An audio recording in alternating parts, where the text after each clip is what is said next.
Lo dijo en la primera hora. 7:41 en la mañana. Vamos a continuar con el programa de noticias correspondiente a la jornada del día de hoy. Gracias por la generosa sintonía de nuestra audiencia. Hablemos un poquito de economía. Hay algunos temas para comentar. El día de ayer, tanto el presidente de la República cuanto el ministro de Economía y Finanzas anunciaron un nuevo acuerdo técnico con el Fondo Monetario Internacional, a través del cual Ecuador va a recibir el próximo mes $1.000 millones, que son parte del programa crediticio que había sido aprobado en 2019 en el gobierno de Lenín Moreno y que se mantiene, crédito por $6.500 millones. ¿A cambio de qué? Mauricio Pozo está con nosotros. Él conoce mejor que quienes estamos aquí de la materia económica. Señor economista Mauricio Pozo Crespo, bienvenido, buen día. Buenos días, Fabricio, gracias por la entrevista. A usted por la gentileza de atendernos. Junto a Belkis Sánchez vamos a generar este diálogo con Mauricio Pozo. ¿Qué significa este anuncio del Fondo Monetario Internacional de un desembolso en junio de $1.000 millones? ¿Cómo le ve usted? A ver, simplemente para estar claros, el Ecuador firmó un convenio el año 2019 por 10.250 millones, pero ese convenio se suspendió en diciembre de ese año por un problema de conciliación de cifras. Llegó el 2020, apareció el problema de la pandemia y el gobierno entró en una negociación para un nuevo acuerdo que lo suscribió a mediados de ese año, del 2020, por 6.500 millones, de los cuales 4.000 millones recibió ese año, 4 de los 6.500, y quedaba por recibirse la diferencia, es decir, 2.500, en ciertas fechas, bajo cierto cronograma de entrega, cumplimiento de las metas, etcétera, que es lo que ahora estamos viendo. Es decir, el anuncio que se acaba de presentar en estos días es con un convenio que ya estaba firmado, no es que este es un nuevo convenio, pero obviamente pudieron conjugar fechas y reunir algunos vencimientos en forma distinta en el tiempo, y por esa razón hay desembolsos con montos diferentes a los que estaba originalmente programado, que ahora es de 1.000 millones, faltarían 700, con lo cual el país cumpliría, digamos así, los compromisos, si es que las metas se dan obviamente, para recibir esa cantidad de recursos. Así que, primero, señalar que este es un nuevo acuerdo, es un acuerdo técnico, sí, porque eso es con el equipo técnico del fondo, es con el staff, y uno se pone de acuerdo, pero esto ahora pasa, como siempre ocurre, a la aprobación del directorio de esa institución. Entonces, eso por un lado. Es decir, economista, perdón, si me permite, le saluda Belkis Sánchez, buenos días. Nada más para quedar claros, estos 1.000 millones a los que se hacen referencia ahora corresponden a ese préstamo anterior y no a un nuevo préstamo con nuevos recursos. Correcto, o sea, sí son nuevos recursos porque todavía no había entrado. Pero corresponde a ese préstamo anterior. Así es el convenio de 6.500 millones que originalmente, como decía, percibió 4.000 millones del 2020, de ahí se iba a recibir 1.500 millones del 2021 y 1.000 millones del 2022. Ese era el calendario original. En el año 2021, el primer desembolso era de 400 millones, que se cumplió todo porque una de las metas estructurales y cualitativas era la aprobación de la Ley de Defensa de la Dolarización, que logramos aprobar. Pero eso coincidió poco después, con el cambio de gobierno. Entonces el nuevo gobierno obviamente tenía la potestad de hacer una revisión, hacer algún ajuste a las metas y sobre esa base replantear lo que faltaba, digamos, del acuerdo. Pero la respuesta es sí, es el mismo acuerdo, pero con otras fechas de desembolsos, pero el monto total obviamente no ha cambiado. Ahora, estoy revisando en este momento una nota que publicó Diario Expreso ayer, economista Mauricio Pozo. Dice, el FMI da visto bueno para que sube el gasto en obra pública. O sea, ese titular de Expreso a mí me espeluzna. O sea, el FMI nos tiene que dar permiso para que el Estado ecuatoriano suba el aumento del gasto en obra pública. O sea, yo lo entiendo así. No sé si yo soy el equivocado o el titular se presta para eso, economista. A ver, hay metas que se negocian y se plantean. Una de las metas es un balance fiscal X en ciertas fechas, que hay que ir bajando el déficit en esta fecha, esta otra, de esta manera, hay que crecer las reservas en esta proporción, en esta fecha, en esta otra fecha, en esta otra, en esta proporción diferente, etcétera. Esas son las metas. No es que el fondo le dice, gaste usted más en obra pública o deje de gastar, eso no le dice. La calidad del gasto público es opción y es decisión del gobierno. El gobierno es el que tiene que ver cuánta plata le mete más al gasto público, cuánto le resta. Lo que sí es verdad es que si el gobierno, por ejemplo, no baja el tamaño del Estado o crece el gasto en sueldos y salarios, por decirle, le va a quedar menos plata para la obra pública. Así que esa es la forma como tiene que entenderse, no es que ellos tienen que decirnos sí para gastar más o menos. O sea, no es que nos dan luz verde los señores del Fondo Monetario Internacional al Ecuador para invertir en obra pública, ¿no es así? No, pues eso no tendría sentido. Entonces, sí, porque no tendría sentido. Imagínense dónde queda la soberanía del Estado ecuatoriano, ¿no? Y no solo la soberanía, sino que el programa económico tiene que ser manejado por el gobierno, no por el fondo. Lo que ocurre es que si se necesita plata, como siempre se necesita, uno llega a un acuerdo que concilie los intereses y los objetivos del gobierno con lo que tiene un acuerdo internacional de esta característica. Ahora bien, economista, en lo que tiene que ver con estos $1,000 millones para efectos de su desembolso, ¿cuáles serían los requisitos que se deban cumplir por parte del Ecuador? Son algunos, no es que han cambiado mayormente, como le decía, hay que ir reduciendo el déficit fiscal en ciertas proporciones, hay que alcanzar ciertos niveles de lo que se llama el déficit primario. El primario es el fiscal menos los intereses de la deuda. Hay que alcanzar cierto nivel de reservas internacionales en ciertas fechas, y eso es lo que uno tiene que ir cumpliendo para poder acceder al financiamiento, en este caso de los 1,000 millones. Lo que sí es verdad es que buena parte de las metas, y eso sí es bueno decirlo, estructurales ya estaban cumplidas.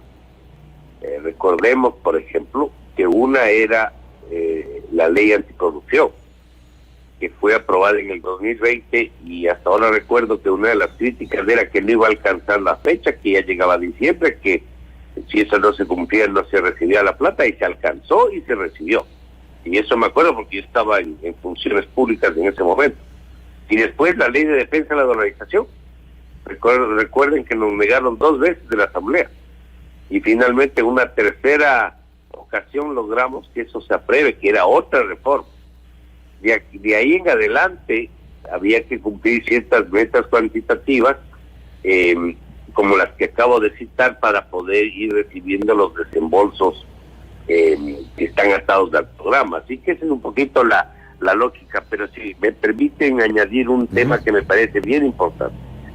Estas metas y este programa y el cumplimiento que se dé, obviamente ayuda para la imagen externa del país, etcétera, pero eso de ninguna manera garantiza que el país va a poder tener un resultado más favorable en los indicadores, por ejemplo, de empleo o de crecimiento. Dicho de otras palabras, la ciudadanía necesita que eso se perciba a nivel microeconómico. Caso contrario, un programa macro pierde vigencia y pierde sustentabilidad en el tiempo. La gente no entiende ni de las reservas ni del balance. No, la gente entiende, y eso le iba a preguntar a economista. La gente no entiende de eso, o sea, el común de los ciudadanos no entiende de la macroeconomía. El común de los ciudadanos entiende de que si va al hospital público y no encuentra medicinas, ya va a tener una afectación. Si no hay camas en los hospitales, si no hay médicos, si no hay enfermeras, si va al colegio o a la escuela y resulta que no hay arreglos en infraestructura educativa, Eso es lo que entiende el común de los ciudadanos. Y por ahí tal vez eso le quería preguntar a usted. Hay una sensación de que o no hay plata o no se está priorizando el dinero en los temas sociales, economistas, sino en los temas macro. Fíjese, la economía es dinámica, no es una línea recta, ni es estática tampoco. El manejo económico de un país tiene que ir graduando la forma como yo aplico un programa. Yo no le puedo, por ejemplo, ahogar la economía para alcanzar una recuperación de reservas a costa de que haya ausencia de insumos médicos en los hospitales. Eso no puedo hacer. Yo tengo que ir graduando el proceso. ¿Eso qué significa? Que si yo, por ejemplo, tengo que dilatar el alcance de una cierta meta fiscal o de recuperación de reservas, pero a cambio yo puedo meterle más plata al mercado, más plata a la economía para que no se produzcan problemas de distinta naturaleza, tengo que hacerlo, porque eso le va a dar sustentabilidad a un programa.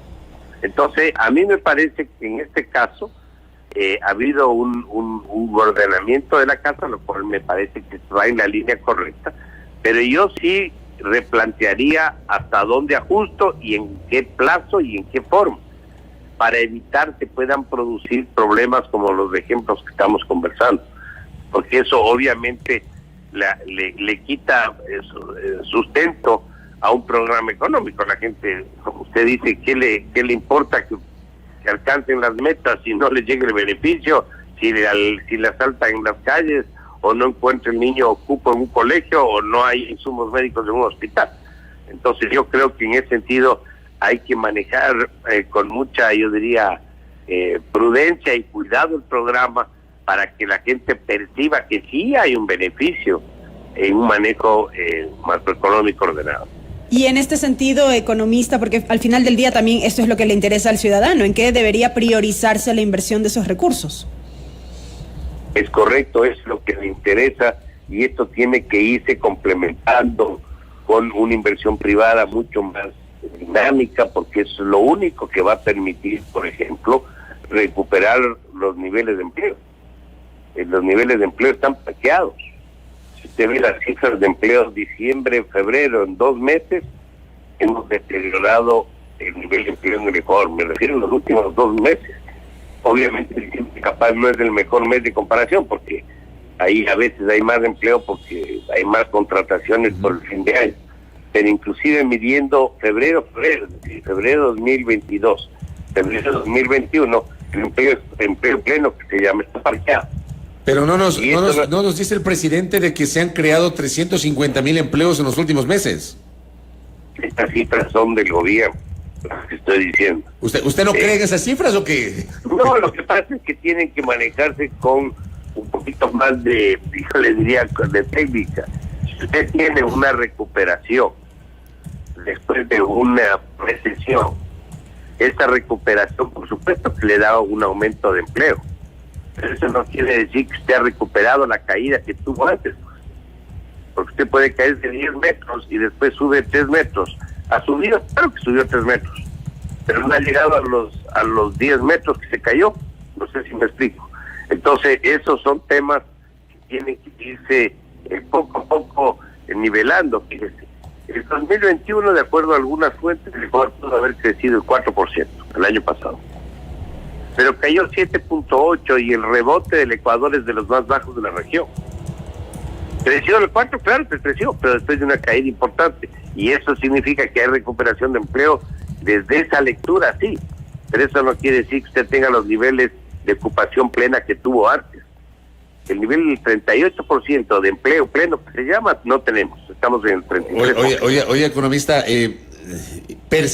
interpreto de que usted, si bien es cierto, destaca el camino de ordenamiento macroeconómico, usted está generando una crítica sobre los temas de empleo y sobre los temas microeconómicos. Lo percibo así. ¿Es así, economista Pozo? No, o sea, no me perciba de ninguna u otra forma. A ver. Lo único que les quiero decir es que hay que darle sustento al programa macroeconómico. Y eso se va a ver reflejado cuando usted tenga una mejoría en los niveles de empleo. No es una crítica, es un análisis de lo que realmente se está produciendo este rato, porque si usted le pregunta a la persona que pasa caminando por la calle que si ha percibido el beneficio de que la reserva tenga 9,000 millones, no le va, ni le va a entender la pregunta, ni le va a decir que ha tenido el beneficio. Hay que llegar a ese nivel. Y para eso significa perseverancia, consistencia, mayor crecimiento económico, más inversión privada. Así que yo creo que hay que tomar las cosas de esa forma. Economista, permítame insistir en la pregunta que le planteaba. ¿Hacia dónde deben ir dirigidos estos recursos? ¿Dónde se debe priorizar la inversión de estos recursos? A ver, parte es la inversión pública, pero para ello hay que ir mejorando la calidad del gasto. Seguimos con una mala calidad del gasto. ¿Qué implica mejorar la calidad del gasto, economista? De que podamos gradualmente destinar más en gasto de inversión que en gasto corriente. Y para eso hay que tomar decisiones, por ejemplo, en función del tamaño del Estado. Que sigue ¿despedir a más servidores públicos? No necesariamente, no necesariamente. A veces siempre se piensa que eso significa votar a la gente. Así se lo entiende. Tiene que redefinir el rol del Estado. Es decir, el Estado quieren que siga siendo de empresario. El Estado tiene que seguir vendiendo gasolina, tiene que tener compañías de aviación, farmacéuticas, tiene que vender el cemento, o el Estado está para lo que debe estar, que es salud, educación, seguridad. ¿Qué pasa con los activos que el Estado puede concesionar sin vender? Ahí no necesita usted votar a nadie. Y puede entregar a la administración al sector privado. ¿En qué? En telecomunicaciones, en la operación de energía hidroeléctrica, en banca. El Banco del Pacífico debería avanzar en ese proceso. Es decir, hay una serie de sectores que pueden recibir la participación privada y bajarle un poco el gasto. El tema de la producción minera, el tema de la producción petrolera. Recuerde que firmamos un acuerdo con el DFC que ha quedado en el aire. Ahí hay espacio para recibir financiamiento norteamericano en buenas condiciones para reemplazar deuda cara por más barata, el caso de la deuda china, por ejemplo, y para, por ejemplo, estimular actividades productivas. Entonces, si hay espacio del Estado y acciones que se pueden hacer, yo le diría, inclusive sin contar con la Asamblea Nacional. Yo le acabo de escuchar, ahora, perdón que le interrumpa, le acabo de escuchar a usted que dentro de lo que acaba de mencionar, mencioné el Banco del Pacífico. ¿Eso quiere decir que usted sí está de acuerdo con que se vende el Banco del Pacífico? Pero no por vender, y además no es un tema de que es la joya y la corona, eso sí se vende, lo otro no se vende, no. Es si el rol del Estado tiene que ser o no la participación en ese sector. ¿Por qué el Estado tiene que tener un banco privado? Recuerden que el Banco del Pacífico es un banco privado. Lo que pasa es que el propietario, por las razones que sabemos, este momento es del Estado. Pero es un banco que opera en la esfera privada y tiene que cumplir la normativa que tiene el resto de bancos privados en el país. Entonces a mí me parece que si eso se vende a un precio adecuado para el propietario, que en este caso el Estado, pero va redefiniendo el rol y atrae inversión extranjera, por ejemplo, en ese sector, para ayudar a financiar actividades productivas, yo creo que la decisión es adecuada. De lo contrario, si no cumple con esos parámetros, no cabría vender el banco, me imagino yo. No, pues si le van a dar precio de gallina vieja, como se dice, no le vende. Pero si aquí nos han dicho que la venta del banco, los recursos van a servir para financiar la desnutrición infantil, pero es plata que va a ingresar una sola vez. Eso no va a alcanzar para financiar para que sea sostenido en el tiempo. Verá, para ponerlo bien clarito. A ver. Es obligación del Estado atender problemas médicos y sociales como el problema de la desnutrición crónica infantil. Porque uno puede entender como que hay que esperar vender el banco para atender este problema. No. Véndase o no se vende el banco, hay que resolver ese problema. Es una prioridad. Sí, por supuesto. O sea, esto sería adicional a. O sea, no podemos decir que mientras no vendamos el banco, entonces no atendemos este problema, eso no tiene presentación. Pero desde el punto de vista de lo que tiene que hacer el Estado y el rol que tiene que cumplir, en este caso particular, si se cumplen las condiciones que mencioné, yo creo que eso va a ser una decisión correcta. El ex candidato presidencial Andrés Arauz, sobre este tema, ayer publicó en su cuenta Twitter que al país le urge esta ley. Le voy a leer tal cual lo que publicó Andrés Arauz. dispóngase la transferencia de las acciones del Banco del Pacífico al IES a valor patrimonial como dación de pago por parte de las deudas del gobierno al IES. También plantea que se fusione el Banco del Pacífico con el Banco del IES. Estas dos alternativas ha planteado Andrés Arauz ayer en su cuenta Twitter. ¿Usted cómo le suena eso? ¿Tiene lógica o no eso, economista Pozo? Técnicamente me parece que sería un error. La seguridad social tiene su propia lógica y sus propios objetivos. Ahí, por ejemplo, su principal o uno de sus principales objetivos tiene que ser brindar oportunamente y de forma adecuada pensiones de jubilación que requiere la ciudadanía afiliada. Para eso requiere una reforma integral, una reforma de estructura del seguro social. Entonces no creo que hay que estarle mezclando con actividades de otra naturaleza como es la actividad bancaria privada. Ahí no deberíamos mezclar. Obviamente esto no quiere decir que el Estado no cumpla con las obligaciones que tiene con la seguridad social. Si eso significa que parte de los recursos, por ejemplo, de la monetización que se llama de activos, uno de ellos puede ser el Banco del Pacífico u otro, le ayuda para cumplir con estos compromisos, pues tiene que hacerlo. Pero no creo que hay que empezar a mezclar el rol de una institución con el rol, en este caso, de un banco privado. Y voy a cerrar la entrevista con Mauricio Pozo con una última reflexión que me escribe una de nuestras oyentes. Desde la provincia de El Oro, desde Machala, Yane Olmedo dice lo siguiente: reducir el gasto público, hospitales sin medicina, sin médicos, escuelas y colegios públicos con infraestructura pésima, vías estatales sin atender. En realidad la red vial estatal tiene muchas dificultades, economista. Me dice, en El Oro todas las vías estatales están abandonadas, en el IES no hay medicina. ¿Qué hacemos con eso, señor economista Mauricio Pozo Crespo? Pero si estoy absolutamente en la posición de la persona que envía el mensaje. Si justo para eso necesito mejorar la calidad del gasto, justo para que no haya estos problemas, para que no se produzcan estas situaciones. No podemos darnos el lujo de que tenemos reservas, y no tenemos dotación de insumos médicos o no atendemos la red vial, porque la gente nunca va a entender, va a decir, ¿de qué me sirve acumular reservas si no me llega el beneficio? Por eso hay que mejorar la calidad. Y hay otro tema que es bien importante que se entienda. No crean que esto es solo plata. Aquí hay un problema de gestión y de administración. Por ejemplo, buena parte de los problemas de los hospitales públicos es por un problema de gestión de los administradores de esos hospitales. A pesar de que están metidos en un sistema que es una red siempre. Entonces, a veces se piensa que porque yo le voy a echar más plata a la salud, yo voy a tener mejor salud.